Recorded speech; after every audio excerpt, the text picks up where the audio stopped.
Situated in the heartland of Western Germany is Cologne and Düsseldorf, two neighboring cities along the Rhine River with vibrant cultures and lively art scenes. Famous for their local brews, both cities offer their own signature beer that can be enjoyed under the dim lights and warm atmosphere of a community brew house. It's hard to not have a good time, especially when all the locals are so welcoming and friendly.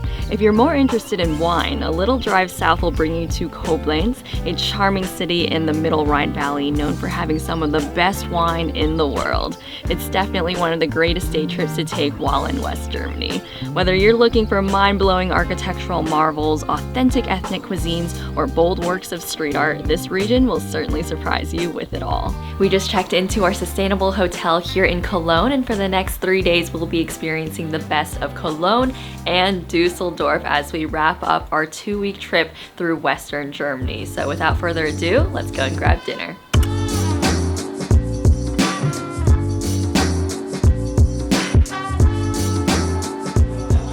This evening we are grabbing dinner at a brew house, and if you want to experience the lively cheer and rustic charm of Germany, you've got to come to a brewery. And so this one is very special because all of their products are regional. They get their breads, their meats, their veggies, fruits, all of it from Cologne. And I believe the only thing they don't get from Cologne is their mustard, which comes from Düsseldorf.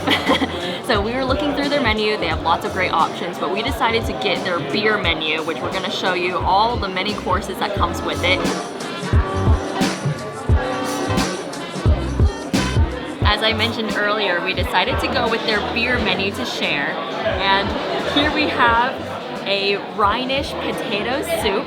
It looks super creamy, and it was topped off with some green onions, lots of vegetables in there as well. And I also want to try another soup. So this here is their sauerkraut soup that has pork sausages on the inside. And then continuing with their beer menu, we got their beer beef.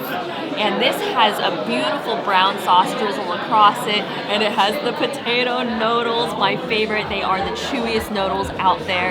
And then there's also a red cabbage side that comes with it.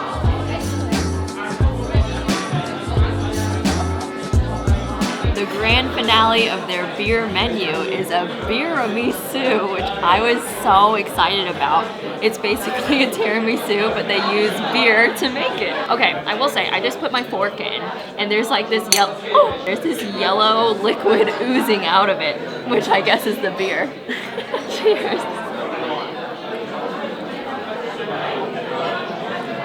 It almost tastes like they're coconut flakes on the bottom, but it's a lot more citrusy than I expected it to be. Way more of a fruity tiramisu.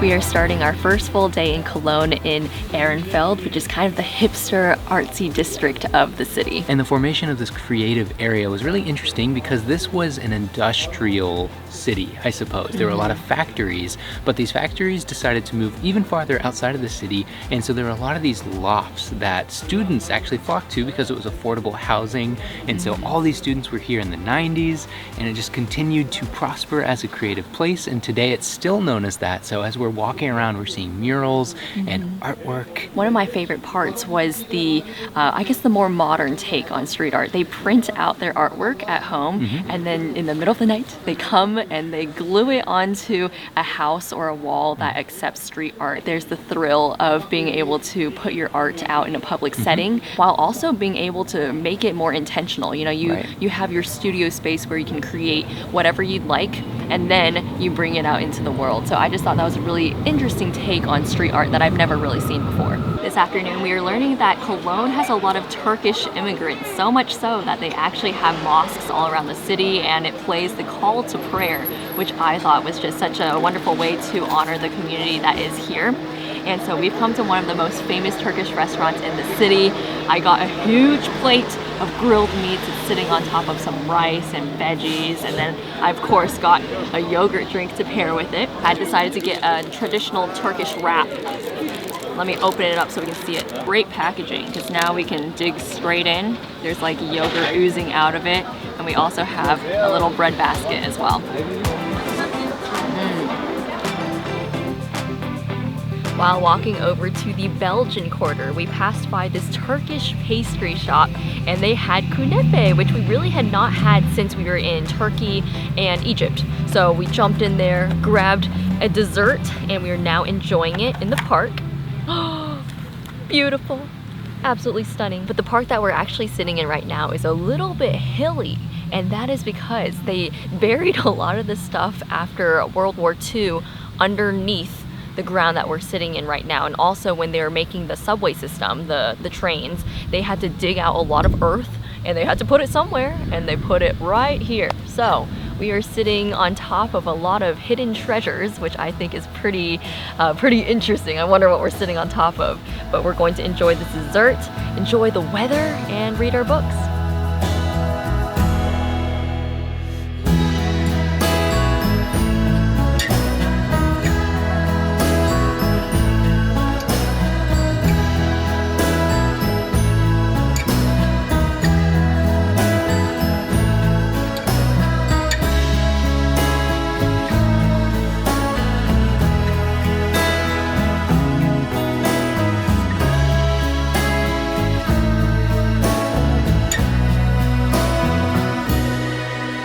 So you may already know this, but in Cologne and Germany altogether, on Sundays, shops and supermarkets are completely closed. So one of the best things to do as a traveler to a city is to just go outside and soak up the ambiance of the community. And that's exactly what we did this afternoon. We were walking around aimlessly and just people watching. And there is just such a sense of community here in Cologne. People were out soaking up the sunshine and enjoying delicious eats.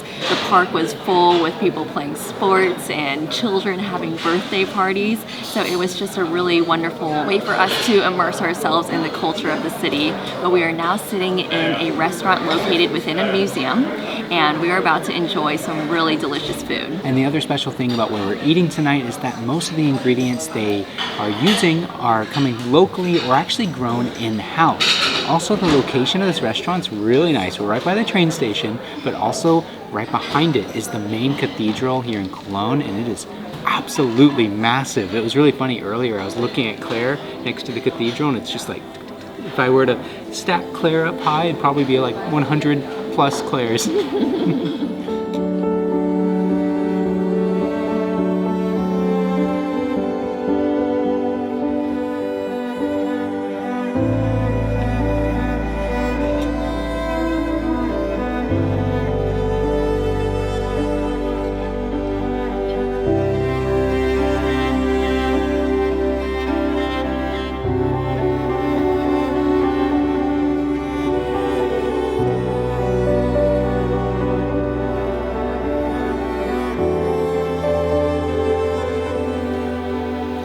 Just strolling along the bridge that has all of the love locks on it, and it felt so romantic. And then we turned to our right and we saw this cathedral being lit up at night, and it just felt so magnificent. We are standing in front of it now, and my little tiny brain cannot fathom how this is human made.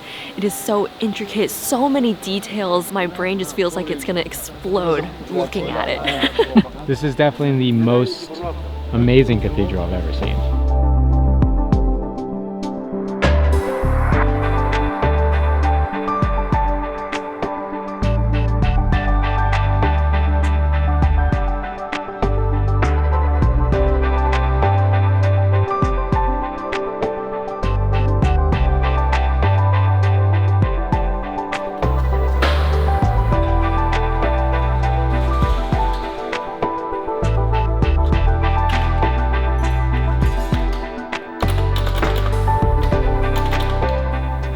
For our final stop in Cologne, we've decided to come to a nearby museum, which is really cool because it has a mix of modern, like new exhibitions, along with this incredible excavation site that they decided to completely enclose. And it's really cool because it allows you to see these Roman ruins, and then they have like medieval ruins on top of that, and then the new construction on top of that. But altogether, the museum was a lot of fun to explore. It's constantly changing. But now we're gonna head towards Düsseldorf. We're gonna hop on a train. I believe it's like a 30-minute ride, over to that city, and then we'll be exploring there today and tomorrow. It was a very easy commute into Düsseldorf from Cologne, probably only a 30-minute train ride. And as we've been traveling throughout Western Germany, we've been hearing from all the locals, all the Germans, they're saying when you get to Düsseldorf, you have to eat Japanese food because there's a huge immigrant population from Japan and the food is exquisite. And so I feel like I've been just waiting and waiting and waiting for the grand finale here in Düsseldorf. We've ordered a huge spread of Japanese food and I'm so excited to dig in because it is one of my favorite cuisines.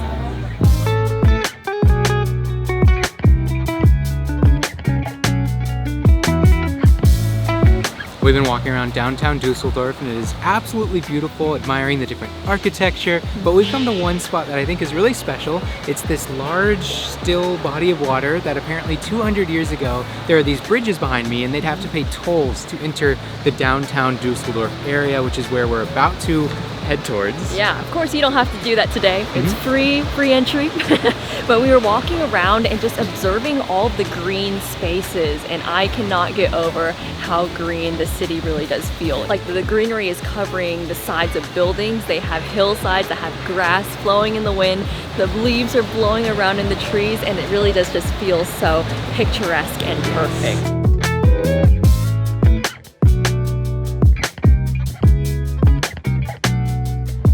So we were walking around this local market and we decided to stop at a cafe where Chad got iced coffee. Here we have a black lemon macaron, which I don't think we've ever tried before. I didn't even know black lemons existed.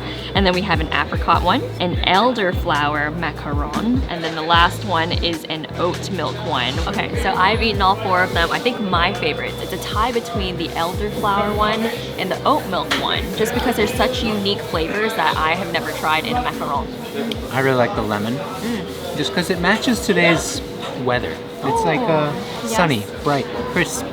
Yeah, and we were actually learning from our guide Katja about the culture of Cologne and Düsseldorf and how friendly the people are here. So you can come to a market like this, sip on a coffee, and it's very likely that someone will come and spark conversation with you, which I think is just so wonderful. I love it. We actually experienced it yesterday in Cologne when someone sat next to us and asked like, oh, you film videos? Because we have this camera right here. Yeah, I love the friendliness. It's necessary in today's day and age where everybody's on their phones. Yeah, break the loneliness epidemic and talk to the neighbors who are sitting around you. I think that's just so wonderful. So on this manhole cover are two children that are cartwheeling, and apparently back in the 19th century, in order to get some free cash from the wealthy businessmen in the area, the children would be asking for a penny. They would do acrobatics and they would do a cartwheel. Today they actually honor this tradition of the children that were doing that with a cartwheel competition that is over on the Rhine Promenade. So I think it's pretty cool, and even the mayor's child participated in the tradition. So with that, I was asking whether they do it based off of length, you know, like how far you can cartwheel, and she said, no, it's based off of form and how well you can do it. Maybe one year we will participate in a cartwheel competition, although I think we might be too old. Oh, never too old. Never too old.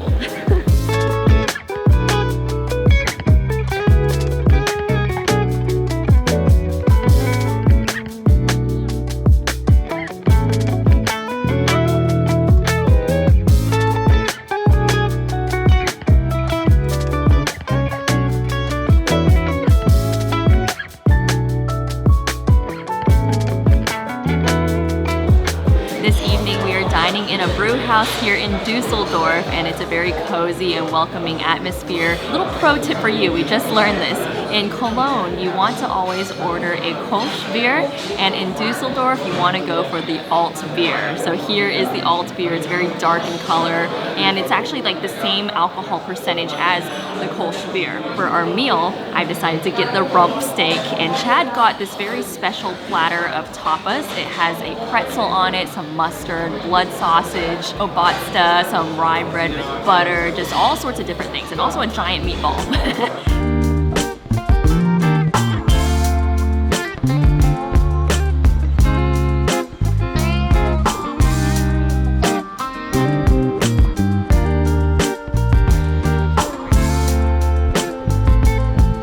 We just wrapped up our urban street art tour, which was really cool because we were able to learn about the history of graffiti and tagging and how it changed from like this movement that was in New York City to a global movement that even came here to Dusseldorf. As we walked around the city, we were able to admire many murals, and the artwork was just so beautiful. And I personally loved how at the end of the tour, we went to the tour guide's gallery where he showed us each of his artists that he represents, and each one had its own unique style, kind of like each individual on this planet. For lunch, we've come to a very modern yet whimsical eatery, and it feels like I'm sitting within a greenhouse right now. I saw this interesting drink on their menu. It has an egg liqueur as well as a sparkling wine, and you drink it together. I was asking if you mix it, and the server was like, no, no, no.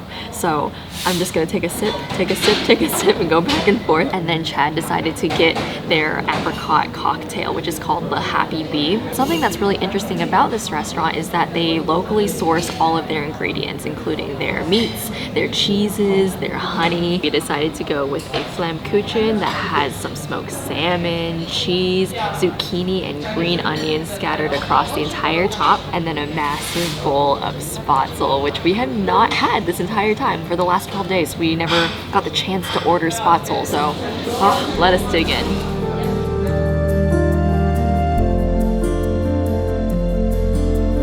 Just a little south of Cologne and Düsseldorf in the Middle Rhine Valley is the city of Koblenz. It's located on the confluence of the Rhine and Moselle rivers, and between the well-preserved medieval architecture and its world-class wine culture, Koblenz is truly one of the best day trips to take when in this region. This morning we woke up to a very foggy Rhine Valley, and driving through it has felt so eerie and mysterious, and things will just appear from the fog. We've been listening to organ music, so the spooky vibes are definitely in this car. It's preparing us for our first stop of the day, which is going to be a castle.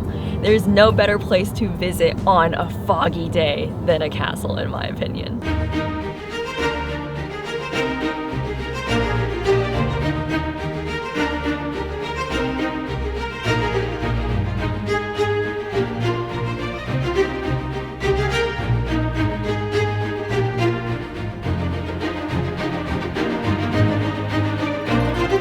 So as you guys know, we have visited a number of castles along the Rhine River, and that's actually because it is a UNESCO World Heritage Site with the highest castle density apparently in the world. And as you're driving along the river or floating along the river, you can look up and just see castle, castle, castle, castle. On both sides of the river too. We are at another castle that's kind of like the little version of Neuschwanstein Castle, and that is because it was also designed to be a fairy tale castle. This was the summer residence for the people who built it, and it's actually too cold to even stay here in the winter because they don't have any heat.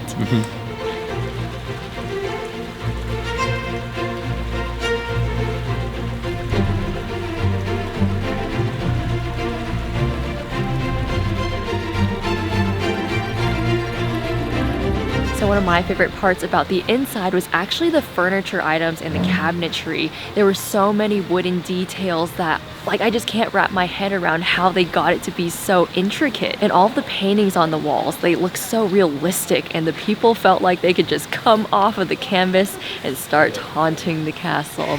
But I also really appreciate the garden space. It's so beautifully manicured, and the flowers are just so colorful. Now with the sun coming out, I could just sit out here and read a book and listen to the water fountains flow for hours and hours.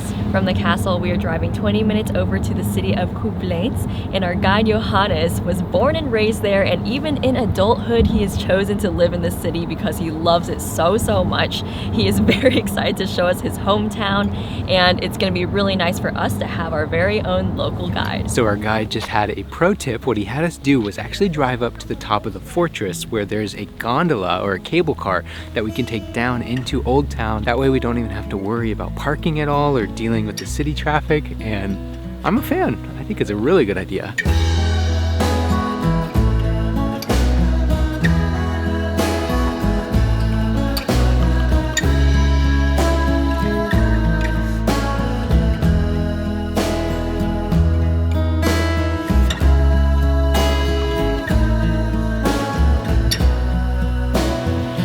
riding the cable car down to the city, we have made it to this really beautiful historic church that has these flowers right in front of it, and we've just been sipping on our wine, enjoying our time here. But our guide Johannes was actually telling us that the foundation for this church was built on a Roman temple. So this place has been a holy site for many, many years, and I will say it's in a pretty good spot. Which one? Whatever. Both. All of them.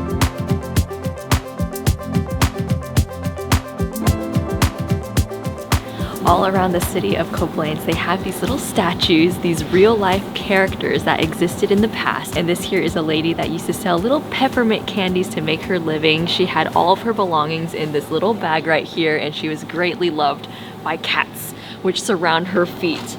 But it is just so cool to walk around and see these people that actually did exist here in Koblenz, and they were just such a big part of the history of the city that they had to commemorate them in this way. It's so unique. I've never seen any city do this. What a naughty, naughty. Ooh! On the top of this fountain is a little boy that's actually featured on all the manhole covers, and every 2 minutes he spits. And you know, if you want to get wet, you can stand and let him spit on you. Our guide has brought us to a secret chocolate lab in the city, and this truly is a hidden gem. What's so special about their cocoa beans is that they cook it in a very low setting, which allows it to hold as much of the nutrients as it can. We have a little tasting platter. Here we have 100% chocolate, the most nutritious one of all. It, you know, kind of relieves your stress, and it just has a lot of health benefits. And then here we have the one that has 70% as well as 30% cane sugar. Here we have the vegan chocolate, which is apparently the chocolate shop owner's favorite. We have 40% chocolate, and then matcha white chocolate that's mixed with a yogurt. Which one should we try first? I want to try the 100%. Yes. See, all natural. Cheers. Cheers. Letting it melt, letting it melt. Almost a little bit smoky. I feel like within this one piece of chocolate, you can taste the process. The history. Of everything the bean went through to get to this little piece of chocolate. It also tastes nutty in a way. I like it with a little bit of sugar. Chad's a sugar boy. I love sugar. All right, here's the vegan one. Ooh, very soft. It tastes like there's a parade of nuts and seeds and oats in the background. All What is right, this one? 40%. So we're just going down. Sweeter and sweeter. Almost like a classic milk chocolate. Oh, I love matcha. Because I love matcha so much, I actually ordered their matcha latte that's made with white chocolate as well as oat milk. And then Chad, Probably gonna taste just like that. I hope it tastes just like that. And then Chad got like the 100% chocolate on ice. So they call it an iced chocolate.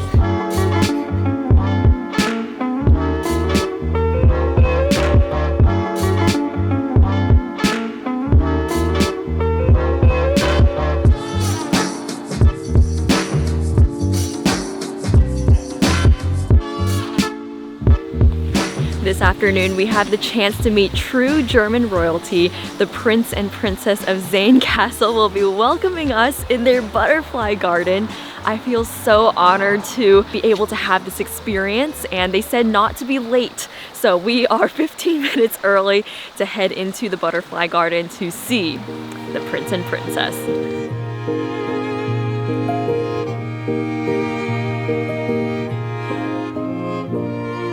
I cannot express what a privilege it was for us to have been given a personal and private tour by the princess herself of Zane Castle. Gabriella was everything joyful and generous, and visiting her butterfly garden alongside her gave us a chance to witness her passion and emphasis on curating a magical natural space for the next generation to enjoy. And if you know us, there's nothing that brings a smile to our faces faster than when someone's talking about their truest and deepest passions. This butterfly garden was such a magical space to experience. Of course, butterflies were fluttering about, but also birds of all colors were zooming across pathways and foraging for seeds on the ground. Live insects filled the display cases, and fish swirled underneath the confetti of greenery in the pond. After visiting the butterfly garden, we got into formal wear. I'm talking cape, crown, the whole shebang, and after we got dressed, we toured the castle with the princess like a true royal. Ooh, very handsome, I think. Like royalty. Yes. Oh, thank you. Very nice. A distinguished gentleman. Yes, very distinguished. Now we need the crown.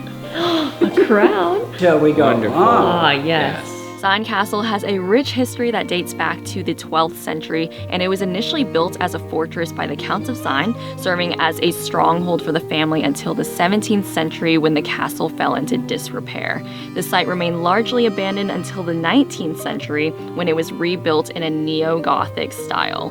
The castle unfortunately suffered significant damage again during World War II, but was lovingly restored in the 1990s by Prince Alexander and Princess Gabriella. We want to say a huge thank you to not only Princess Gabriella for welcoming us to her family castle, but also the German National Tourism Board for hosting us in West Germany. We really do hope to visit this remarkable country again in the future.